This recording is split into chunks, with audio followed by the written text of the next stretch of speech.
Big thanks to my patrons for selecting this for April 2020's Patrons Pick over on my Patreon. Want to vote for Maze? Head on over there now and cast your vote. Kaiju, Dragon Ball, Pokemon, and more. It's Steven's Toy Reviews. Hello there, collectors. It's Steven here, and I'm bringing you another Figma review. Haven't really done one of these in a while, but now it's time to bring you some new stuff with some kaiju-related Figma stuff. Yeah, pretty neat, pretty neat. So, today we're going to be taking a look at the Figma Gridman from the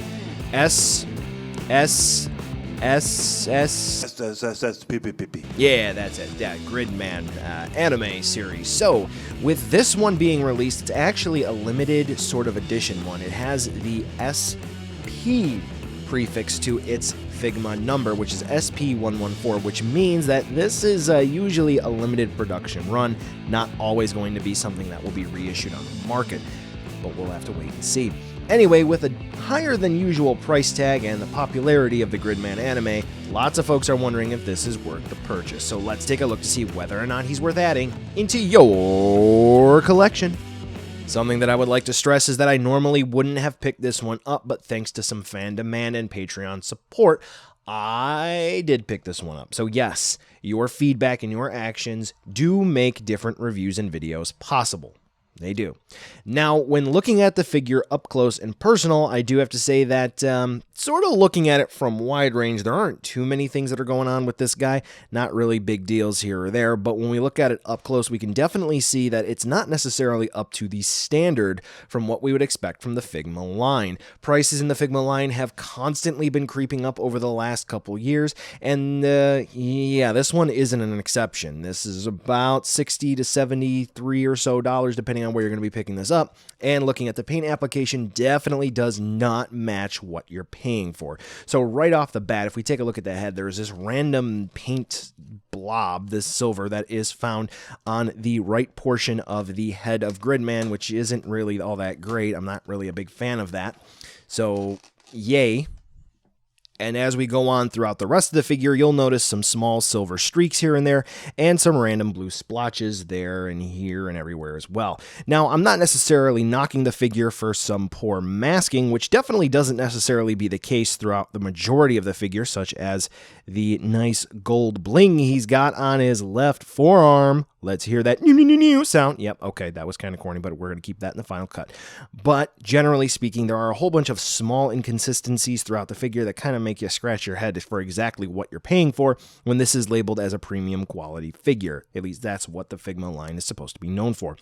Otherwise, for the overall general picture of the figure, they did a nice job with panel lining the figure, which is something that you're not really going to see much of these days, and the silver is a nice, bright, and shiny, and it's definitely eye-catching on the shelf. The sculpt is also very great because all of the finer details are well defined, and sometimes for Figma releases, they generally use softer plastic, so the finer details can be lost. So for I believe this is Dragon Studio who did this one, distributed by Good Smile Company, so that's great to see here. So overall, there are a whole bunch of smaller blips, and especially one big one on the focal point of the figure, that kind of are a bit of a turnoff for this guy, but in the grand scheme of things, he does look pretty good. Now, of that note for quality control, I am bringing this up specifically because I do have another Gridman figure, which you'll see in the size comparison. I will have a review of up shortly. I have had a lot of Figmas in my time, and they don't have engineering quite like this one, which is both a good and a confusing experience right off the bat.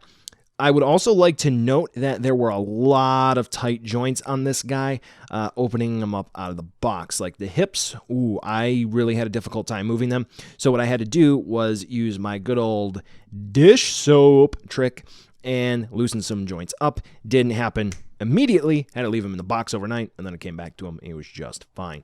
So what do we have? Well, first and foremost, the head attaches in the neck on sort of a ball joint combination here. So the head plugs in on a ball joint, and then there's a swivel hinge combo there at the base. So we get a lot of movement there at the head just for Gridman. So all different directions. And then, boop, the neck can do that. So unfortunately, Gridman can't really look up too well because of the helmet blocking, but that's okay. Now, the shoulder pads, they are on ball joints and hinges, so we can move them kind of like that. Swivel them around, which is good. We do have a butterfly hinge for the shoulders, which is good, where you can kind of see already there is a ball joint seated in there, which is how the shoulders are attached in, which is good. Now, in regards to T-pose, ooh, look at that. So yes, it all depends on how the shoulder pads are positioned, and you can get a good T-pose. Kind of looks awkward, but it is what it is. Now, what's interesting is that the shoulders also do have a hinge as well, where they plug into the arm, and they plug into the arm on a peg, where you can see this little gray piece here. That has a swivel, and then there's a bicep swivel, which is really cool. So we have 2 points of swiveling there. We do have a single hinge at the elbow, which also has a swivel there.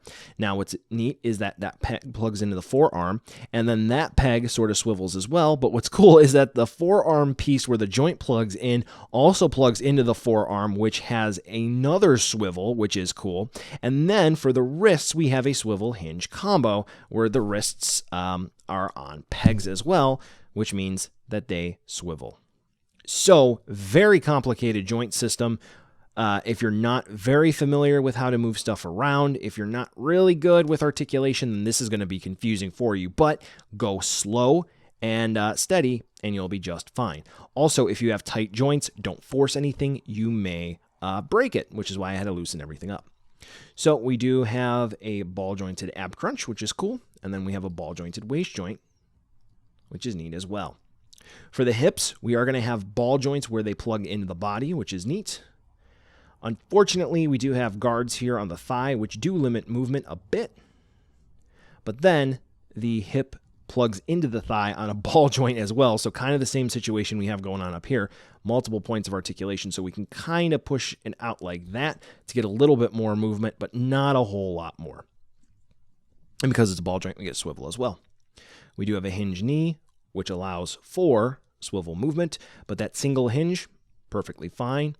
We do have swivel hinge ankles, which ankle rocker is kind of okay, and limited range of movement just because of the design of the lower portion of the leg. Unfortunately, no toe hinge, despite the fact that there is a clear cut where they could put one. So all in all, for articulation for Gridman, pretty dang good, as long as you know what you're doing. It can be confusing initially, but once you give it some time, yep, this guy moves pretty well. Oakley dokley, folks, we do have the accessories here, and as usual for Figmas, he's going to come with a support stand and a little baggie to hold the accessories, so we'll go ahead and skip over that. Nothing really new there, but there's one thing I want to point out with the support stand we'll take a look at in a minute. This figure comes with some extra hands, one set to hold the Gridman caliber. He's going to come with another set of splayed hands, and then he's not only going to come with the Gridman caliber, but he's also going to come with a forced perspective blade, because you know how sometimes in anime we get the super duper huge looking blade? Yep, we get that included here as well. And gotta be honest with you here, folks, aside from maybe a small little paint blip here or there, there's nothing really wrong with the caliber. Looks really good. The paint apps, especially the green that's included there on the caliber itself, look just fine. There is that sort of hilt protection, kind of looks like an axe. That is, it's great. I mean, the accessories kind of minimal here, but they do work just fine. Swapping out the blade is super duper easy. I can just explain it to you. All you have to do is kind of slide the blade up and out at the same time, so this way you can swap them. And that hilt protection there, that axe piece, that comes separate in the box, so you just attach that on and off, so it kind of teaches you how to do it as you go. So no real issues there. Now, as you have kind of seen on the back of the figure, there's a little hole near the rear end of Gridman there. It's a little too small for the Figma support stand, so when you're attaching it, make sure you're extra careful so this way your hand doesn't slip and you accidentally knock off one of those pieces that's sort of around the rib cage, one of the red ones, and then you have to use Gorilla Glue to glue it back on. Yeah. So overall for accessories, Gridman here, pretty good. All of the essentials, I think. I'm not super duper familiar with the anime. Watched a couple of highlights here and there. Thought it was pretty neat. So I'm not sure what else this could come with aside from a beam effect, or at least a charge up for the grid beam. I think that might be pretty cool. Now we'll go ahead and move on over to a size comparison with all of the anime Gridman figures that I have. Don't have Grid Knight. Don't plan on getting them because Ultrazilla reviewed it. Not really that big of a fan. So yeah, here's a big old size comparison because I'm lazy and I'm going to reuse this for all the reviews. So buy now, skip, or wait for a deal. Gotta be honest, for full MSRP here, not necessarily exactly worth it in regards to the quality control. They definitely could have made this a bit cheaper, but if you're a fan of this character, this is a pretty nice release. The articulation is definitely different from the normal for Figmas, but it does work really, really well. Wrists could be a bit better, I think, and, tightness may vary, and the accessories are just fine enough. If you're a fan of this character, you like action figures, yep, this is pretty good. Don't need a figure arts of this guy. Yeah, solid purchase.